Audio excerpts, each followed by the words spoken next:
안녕하세요, 구독자 여러분. 이제 옥시부인전이 2화만을 남기며 그 끝을 향해 가고 있는데요. 과연 앞으로 어떤 내용이 전개되고 어떻게 결론이 날지 너무너무 궁금한데요. 지난 18을 보며 궁금증과 의문점 그리고 몇 가지 힌트를 얻을 수 있었는데요. 지금부터 저와 함께 그 궁금증을 풀어보시죠. 첫 번째, 드라마의 막바지인 지금 악의 우두머리인 박준기는 어떻게 몰락할 것인가입니다. 이미 자신의 악행을 알고 있는 지동춘도 처리했고 현관마저 자결하였는데 말이죠.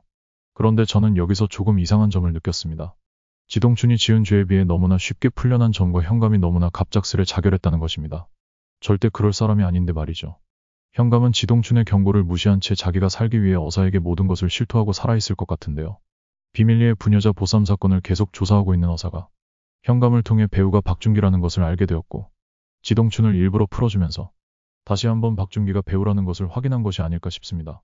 나중에 박준기의 악행을 증언하기 위한 현감이 유일한 증인으로 나타나지 않을까 싶습니다. 두 번째, 윤겸은 도대체 왜 청나라의 가문을 저버리면서까지 있는 것일까? 왜 청나라인가? 그곳에 무엇이 있길래 무엇을 알아내기 위해 자신의 신분조차 숨기고 있는 것일까요? 그 중요한 일이 윤겸의 정체성과는 상관이 없는 것 같은데요. 그렇다고 윤겸이 그렇게 돌아오지 않는 것은 아닌 것 같고 거의 다 왔다고 하는 것을 보면 중요한 순간 중요한 내용을 가지고 다시 등장할 것 같아 보입니다. 이렇게 생각하다 보니 저는 어떠한 소름 끼치는 결론에 이르렀는데요. 영상 후반부에 공개하도록 하겠습니다. 박준기의 완벽한 몰락의 이유입니다. 세 번째, 구더기와 지독한 악연이 끊어지지 않는 소혜아 씨의 재등장입니다. 악역이지만 저도 그러고 싶지 않지만 조금 서사를 부여하자면 그도 한 남자를 지고지순하게 사랑했던 여인이 아니었을까 싶습니다. 자신에게 마음이 전혀 없는 걸 알면서도 언젠가는 다시 돌아올 송서인을 기다리고 있었습니다. 여러 곳에서 혼담이 들어왔지만 모두 거절하면서 말이죠. 하지만 송서인이 청나라에서 죽었다는 이야기를 듣고 사랑하는 남자의 죽음 또한 다 구더기 때문이라 생각하며 깊은 분노가 다시 올라오게 되죠. 이 모든 원인인 구더기를 찾기에 혈안이 됩니다. 처절하게 되갚아 주기 위해 아버지보다 더 큰 힘이 필요했고 아버지 뻘되는 박준기의 첩으로 들어가는 것도 불사하죠. 그리고 박준기의 힘을 이용하여 구더기를 찾아 다시 청소년까지 들이닥치죠. 이쯤에서 구독과 좋아요 부탁드립니다. 한편 평화로운 성대감 댁입니다. 얼마 전 송씨 부인인 엄마를 자신이 죽였다며 옥살이를 했던 미령은 집으로 돌아와 도겸에게 계획적으로 접근했던 지난날을 고백하며 사죄하죠. 이에 도겸은 당신이 나에게 계획적으로 접근했다 하나 돌이켜보면 그것이 전부 거짓이 아니었다고. 당신이 정말 날 미워하고 복수만 할 생각이었다면 어찌 사랑하지도 않는 사내의 아이를 가질 수 있었겠냐며 미령의 진심을 알기에 미령을 용서하죠. 서로의 진심을 확인한 도겸과 미령은 인꽃 부부의 모습으로 달달한 나날을 보냅니다. 또한 성윤겸의 삶을 선택한 송서인은 바쁜 나날을 보내고 있습니다. 정말 성윤겸이 되기 위해 정기수였던 자신의 능력을 10분 발휘하여 성윤겸이 되어가죠. 구더기를 위해 아니 옥태영을 위해 그녀를 웃게 하기 위해 그녀와 함께 하기 위해 그녀에게 어울리는 남편이 되기 위해서 말이죠. 그런 그를 그의 진짜 정체를 아는 다른 이들도 적극적으로 돕고 있습니다. 부부의 합방을 위해 모두가 애를 쓰지만 꼭 눈치 없는 도끼가 있죠. 그런데 결정적인 순간에 항상 굳은 일을 도맡아 하던 끝동이만 아무것도 모르는 건 너무한 거 아닌가요? 끝동이도 모든 진실을 알게 되겠죠. 눈치 없는 도끼의 방해에도 불구하고 드디어 구덕이 아니 옥태영과 윤겸은 드디어 합방에 성공합니다. 이제 정말 무슨 일이라도 일어나길 간절히 바라지만 둘은 어색하기만 합니다. 옥태영은 지난 10화에서 남편인 성윤겸의 진짜 정체를 알고 난 뒤 사랑하는 이들 또한 자신의 거짓 삶에 공범으로 더 이상 끌어들일 수 없기에 옥태영으로서의 삶을 정리하고 청소년을 떠날 생각을 하였죠. 하지만 진짜 옥태영의 꿈이었던 외집으로 살아오던 지난날이 태영아 씨를 대신하여 산 삶이 아니라 자신 또한 진정으로 원한 꿈이었던 것을 깨닫은 구더기는 구더기가 아닌 진짜 옥태영으로서 살기를 마음먹었습니다. 그리고 자신을 위해 모든 것을 버리고 자신에게 온 이 남자와도 진짜 부부로 살아가야 하는데 아직은 부끄럽기만 합니다. 다시 돌아와 구더기를 찾기 위해 청소년을 샅샅이 뒤지는 일당들과 소혜아 씨.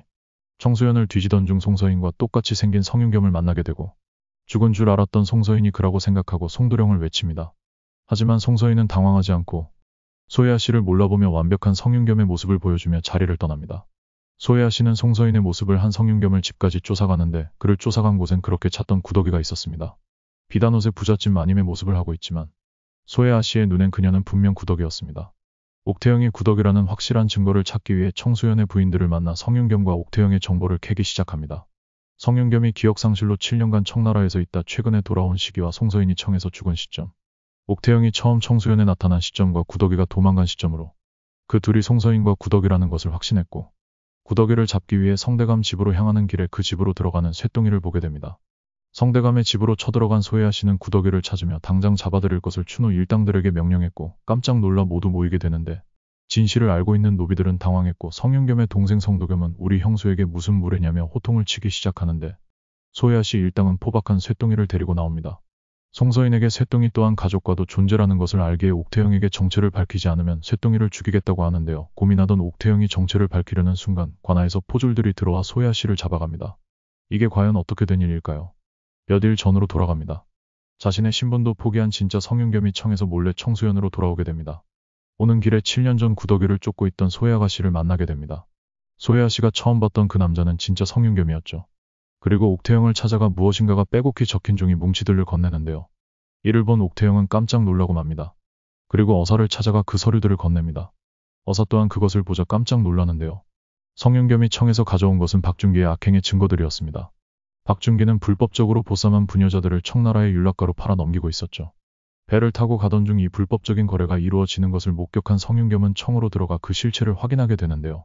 누구의 짓인지 밝혀내기 위해 신분을 숨긴 채 윤락가에서 일을 하며 결정적인 증거를 잡기 위해 돌아오지 못하던 것이었는데요. 하지만 윤겸은 혼자가 아니었죠. 7년 전 억울하게 영모의 누명을 쓰고 뿔뿔이 흩어졌던 애심단 아이들을 찾았고 다시 애심단의 단주로서 아이들을 육성하며 성인이 된 아이들과 함께 악의 무리를 쫓으며 애심단의 역할을 찾게 되었죠. 오랜 기다림 끝에 그 악의 실체들에 대한 증거를 찾게 되고 우두머리의 실체를 밝히기 위해 돌아오게 된 것입니다. 어사는 당장 박준기를 잡아들였고 박준기는 저항하며 억울함을 호소하죠. 성윤겸이 찾아온 증거들은 근거 없는 모함이라며 소리를 칩니다. 그리고 그때 자결한 줄 알았던 전 현감이 나타났고 모두가 놀라는데요. 현감은 박준기의 부녀자 임신매매 외에도 불법 금광토굴 사건과 지동춘이 벌인 범죄의 지시자가 박준기라는 것과 지동춘의 살해 또한 박준기의 교사임을 증언하며 빼도 박도 못하게 되죠. 억울함을 호소하던 박준기도 수많은 증거와 증인으로 자신의 범죄를 인정할 수밖에 없었습니다. 박준기의 가문은 하루아침에 처참하게 멸문하게 되고 그의 첩이었던 소혜아 씨 집안 또한 멸문을 피해가지 못했습니다. 유배를 떠나는 소혜아 씨를 보며 구더기는 이제 진짜 자유가 되었습니다. 옥태영은 오늘도 외주부실에 앉아 어려운 이들의 억울함에 귀를 기울이고 있습니다.